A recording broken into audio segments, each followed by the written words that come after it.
Hey Taurus, it's Kendrick from Providence, and I'm going to be pulling one Morgan Greer card for you, and I'm going to be pulling two Mystical Lenormand. Okay, here we go. This is your first card.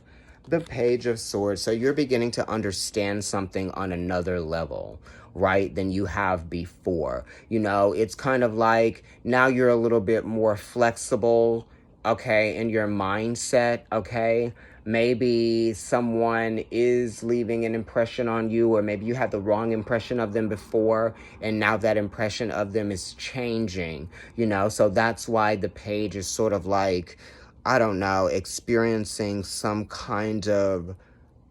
new level of maturity within the mindset.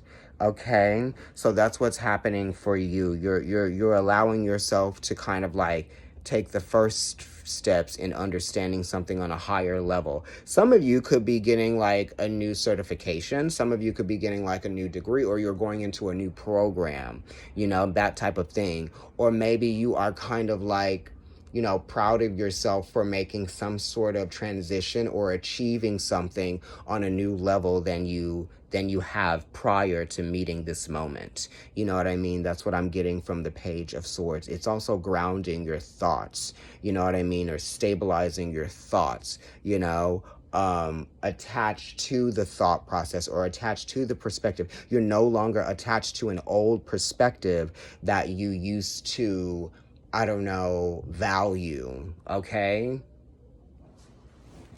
So let's see what your two cards are from the Lenormand.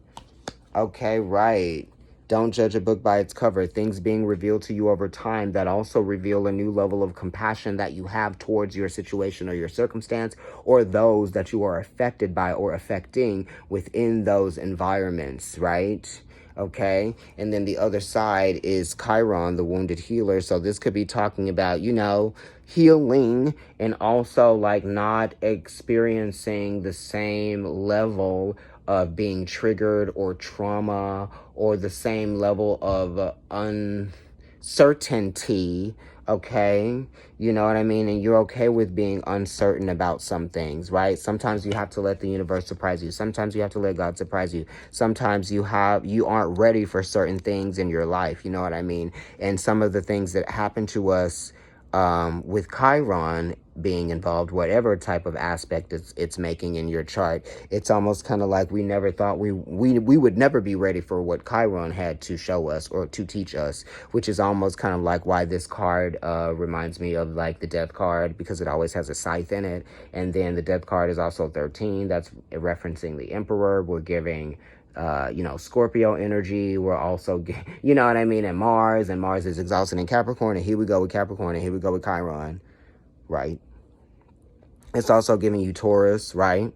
So release the attachments that you have to something, you know, and it's also carrying the burden, right? Because if the scythe is just resting on top of the hay and the ox starts to pull that weight with it, the scythe is going to fall onto the ox. So release whatever it is that you were holding on to that made you feel kind of uncertain about life moving forward, or whatever you were afraid of, or whatever happened to you in your past, right, that you are healing from spiritually and emotionally, that has kind of scarred you in some kind of way, maybe your ego or something like that. This is relinquishing control over, you know, that chapter, like letting that chapter go, starting a new chapter in your life. You know what I mean? And it really begins with you and your perspective and your new perspective that you have, which is so great for you, Taurus, okay? And you came up in your own reading, child. Look. Bye.